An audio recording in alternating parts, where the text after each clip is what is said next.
नमस्कार दोस्तों, मैं Asif Khan the nation news में आपका स्वागत करता हूं। आइए नजर डालते हैं इस वक्त कुछ खास खबरों पर। कहते हैं अपराधी कितना ही शातिर क्यों ना हो, अपने अपराध का कोई ना कोई सुराग जरूर छोड़ जाता है। ऐसा ही कुछ देखने को मिला यूपी के बाराबंकी जिले में, जहां हाईवे किनारे 2 सूटकेसों में मिली अज्ञात महिला की लाश की गुत्थी सुलझाने में जुटी पुलिस ने मौकाए वारदात से मिले कागज के एक छोटे से टुकड़े के सहारे मर्डर मिस्ट्री की परत दर परत खोलते हुए न सिर्फ मकतूल की शिनाख्त की, बल्कि कातिल के चेहरे से पर्दा उठाते हुए उसे जेल की सलाखों के पीछे पहुंचा दिया। मामला बीती रात 7 जुलाई का है, जब बाराबंकी की नगर कोतवाली इलाके के केवाड़ी गांव के पास नेशनल हाईवे के किनारे पड़े 2 सूटकेसों से एक अज्ञात महिला की 6 टुकड़ों में बटी लाश बरामद होने से पूरे इलाके में दहशत फैल गई थी।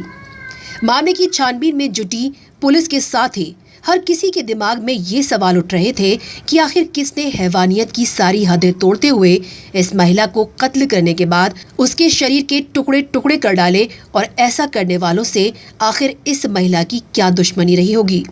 लेकिन इन सभी सवालों के जवाब मिलने के लिए ये जरूरी था कि पहले मकतूल की पहचान कराई जाए। लिहाजा पुलिस ने टुकड़ों में बटी अज्ञात महिला की लाश को जोड़कर उसकी तस्वीरें निकाली और उन तस्वीरों को बाराबंकी और आसपास के पुलिस थानों में शिनाख्त के लिए भेज दिया। लेकिन इस सब के बावजूद पुलिस को महिला की शिनाख्त के बारे में कोई सुराग नहीं मिला। नाउम्मीदी बाराबंकी पुलिस पर हावी होती जा रही थी कि तभी इस मामले की जांच के लिए बनाई गई 3 स्पेशल टीमों में से एक टीम में शामिल सब इंस्पेक्टर संदीप कुमार दुबे और सब इंस्पेक्टर मुन्ना कुमार ने एक बार फिर उन सूटकेसों की बारीकी से जांच का फैसला किया। पुलिस के इस फैसले ने इस ब्लाइंड मर्डर केस की जांच की दिशा दोनों ही बदल दी,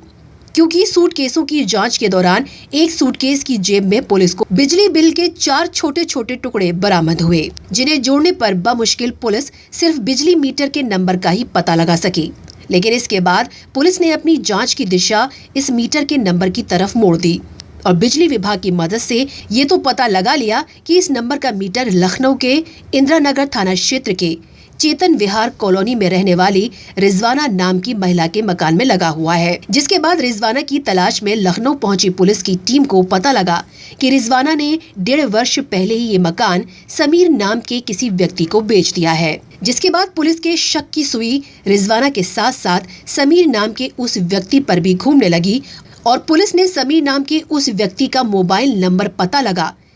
जब उसकी सीडियां निकाली तो 5 जुलाई को उसके मोबाइल की लोकेशन बाराबंकी के उसी स्थान पर पाई गई, जहां सूटकेसों में महिला के शव के टुकड़े पाए गए थे। ठीक है, आपको ध्यान होगा कि 7 जुलाई को कोतवाली में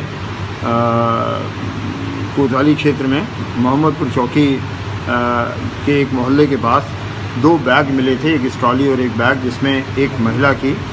कटी हुई लाश मिली थी, जिसमें दोनों पैर, दोनों बाहें, सर और धड़ हिस्सा वहाँ बरामद हुआ था। ऐसा देखने से लग रहा था कि लाश 2-3 दिन पुरानी है। बहुत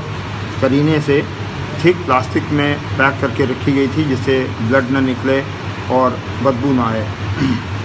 इस संबंध में जो स्थापित प्रक्रिया है पुलिस की, उसके तहत पैम्फलेट छापे गए, आसपास के जनपदों में सूचना एकत्र की गई, लेकिन बहुत लाभप्रद सूचना नहीं मिल सकी। घटना में प्रयुक्त दोनों बैगों का कई दिन बाद जब बारीकी से परीक्षण किया गया तो उसमें एक फटा हुआ पुराना बिजली के बिल का टुकड़ा मिला, जिस पर केवल बिजली मीटर अंकित था।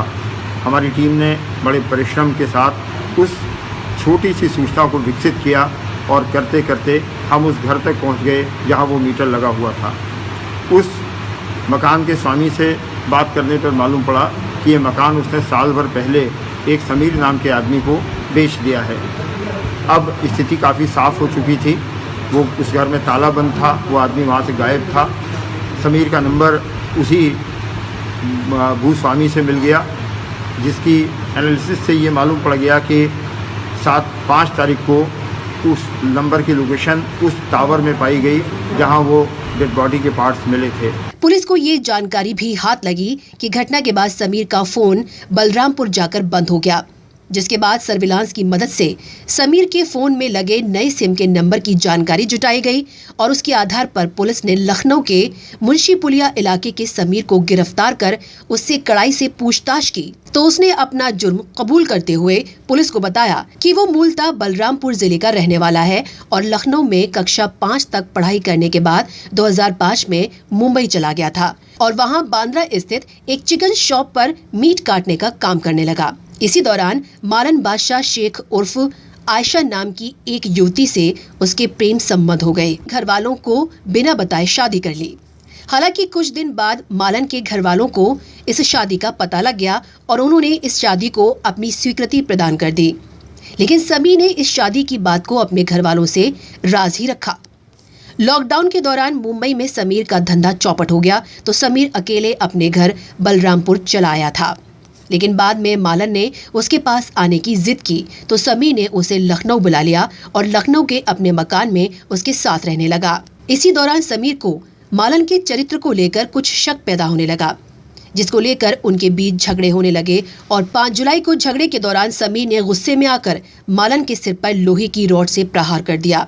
जिसके बाद मालन बेहोश होकर गिर गई और 1.5 घंटे तक जब तक उसे होश नहीं आया तो समीर को लगा कि मालन मर चुकी है। जिसके बाद वो बाजार जाकर मीट काटने वाला चापड़ और छुरी लेकर आया और मालन के शरीर के 6 टुकड़े करने के बाद उन्हें पॉलिथीन में पैक कर घर के कबाड़ में पड़े 2 सूटकेसों में भर दिया और रात में अंधेरा होने के बाद उन्हें अपनी गाड़ी में छिपाकर बलरामपुर के लिए निकल गया। रास्ते में सुनसान इलाका देखकर बाराबंकी के केवाड़ी गांव के बाहर हाईवे किनारे दोनों सूटकेसों को ठिकाने लगाने के बाद वो बलरामपुर भाग गया। अपने गुनाह से बचने के लिए समीर नेपाल भागने के मंसूबे बना रहा था और इसीलिए वे किसी से मिलने लखनऊ आया था, लेकिन वे अपने मंसूबों में कामयाब होता उससे पहले ही बाराबंकी पुलिस ने उसे गिरफ्तार कर लिया।